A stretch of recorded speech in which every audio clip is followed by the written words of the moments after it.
दोस्तों, ईश्वर हैं कि नहीं, इसको सिद्ध करने के लिए मैंने अपने पहले एपिसोड में कुछ तर्क दिए थे। अब दोस्तों, उसी के आगे के क्रम में आपसे ये पूछना चाहता हूँ मैं, और बताना भी चाहता हूँ कि जब इंसानों ने ऐसे सीसीटीवी कैमरे लगा दिए हैं, घर घर में लग गए हैं, कि जिससे सब कुछ दिखाई पड़ता है कि कहाँ क्या हो रहा है, और इंसानों के शरीर में ऐसी आँखें हैं कि जो दूर तक हर चीज़ को देख लेती हैं, और साइंटिफिक आँखें हैं। आँखों में जैसे मोतियाबिंद या कोई बीमारी हो जाती है तो वो ठीक करी जाती है साइंस के नियमों के द्वारा। तो मेरा कहने का यहाँ पर भूमिका ये है कि जब इंसानों के पास आँखें हैं, इंसान सब कुछ देख सकते हैं, चाहे वो कैमरों के द्वारा हो, सीसीटीवी कैमरे के द्वारा, या सैटेलाइट के द्वारा, जो टेलीविज़न से घर घर हम लोग कहीं का भी मैच, क्रिकेट मैच देख लेते हैं या कॉन्फ्रेंस देख लेते हैं, और अपनी खुद की नेकेड आँखों से भी हम लोग पूरा दुनिया देखते हैं, एक दूसरे को देखते हैं।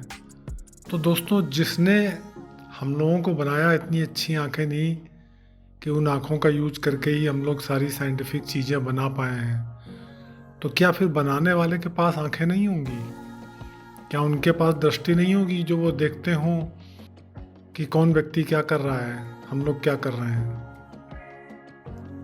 दोस्तों, हम लोग मोबाइल पर या कंप्यूटर पर कोई भी काम करते हैं, जो कंप्यूटर और मोबाइल हम लोगों ने बनाए हैं, तो उसको इंटरनेट प्रोवाइडर कंपनियां जो होती हैं, या कंप्यूटर में जो एक्सपर्ट लोग होते हैं, वो हैक करके हम लोग कंप्यूटर में या मोबाइल में इस समय क्या कर रहे हैं वो लोग देख सकते हैं।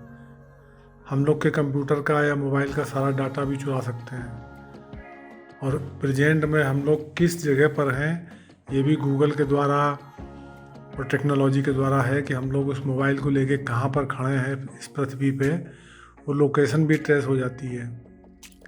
तो दोस्तों, जब हम लोगों ने ऐसी चीज़ें बनाई हैं कि हम लोग किस जगह खड़े हैं ये भी पता लग जाता है, हम लोग दूर दराज के लोगों से बात भी कर लेते हैं, और हम लोग के पर्सनल जो डाटा हैं जो मोबाइल में रखे हैं वो भी किसी के भी फ़ोन के कोई भी निकाल सकता है हैक करके।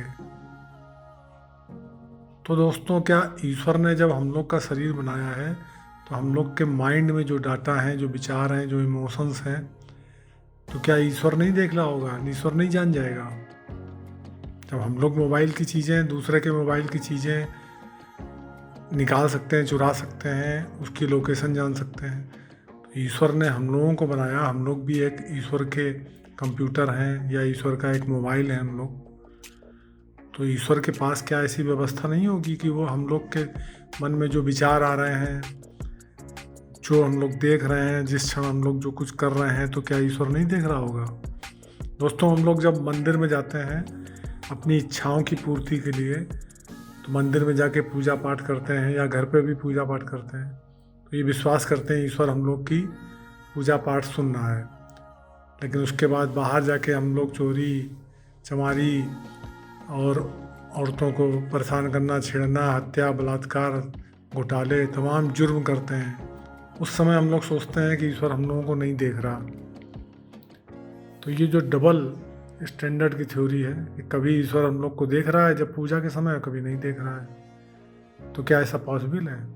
दोस्तों, ईश्वर हम लोगों को हर क्षण, हर समय देख सकता है, देख रहा है, उसको सब मालूम है कि हम लोग क्या कर रहे हैं, क्या नहीं कर रहे हैं। इसको दूसरे तरीके से शास्त्रों में बताया गया है कि चित्रगुप्त जी को ब्रह्मा जी ने अपनी काया से बनाया, इसीलिए कायस्थ कहते हैं वो, काया में स्थित। तो चित्रगुप्त जी हर एक के कर्मों का लेखा जोखा रखते हैं, इसी को बताया। पर लोगों को विश्वास नहीं होता होगा, लेकिन ये बात लोगों को तुरंत विश्वास में आ जाएगी कि किसी का भी मोबाइल से कौन आदमी कहाँ खड़ा है ये पता लग जाएगा, कौन आदमी क्या कर रहा है, किससे बात कर रहा है, ये भी हैक हो जाएगा। तो ये तो बड़े आसान से विश्वास में आ जाएगी, क्योंकि इंसानों ने बनाया है। तो इंसानों में ये जो अहंकार है कि जो हम लोगों ने बनाया, उस पर तो बहुत आराम से विश्वास कर लेते हैं। और ईश्वर वैसी चीज़ें नहीं बना सकता, ये हम लोग अविश्वास करते हैं। दोस्तों, मेरा कहने का तात्पर्य यहाँ पर यह है कि जो भी साइंटिफिक चीज़ें हम लोगों ने बनाई है, वो गुण, वो नियम नेचर में पहले से मौजूद थे, ईश्वर की सृष्टि में पहले से मौजूद थे।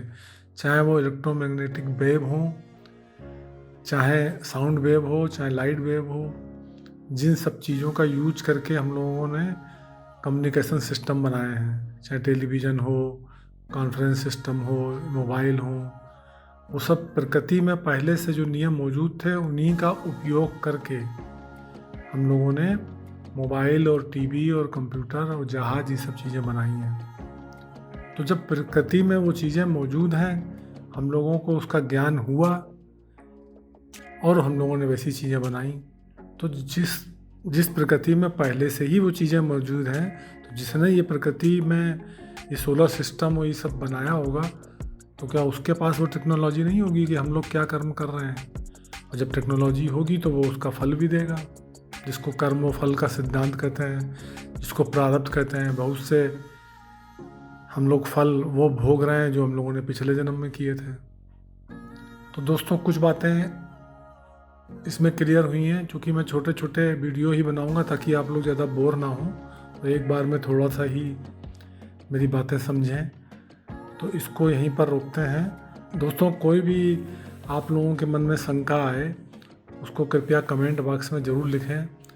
आपके कमेंट पर ही हम आगे के वीडियो बनाएंगे, आपके कमेंट से ही हमको प्रेरणा मिलेगी।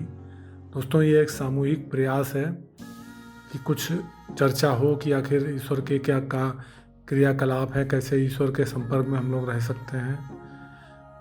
तो आप लोगों के जो डाउट हों कमेंट बॉक्स में ज़रूर लिखें।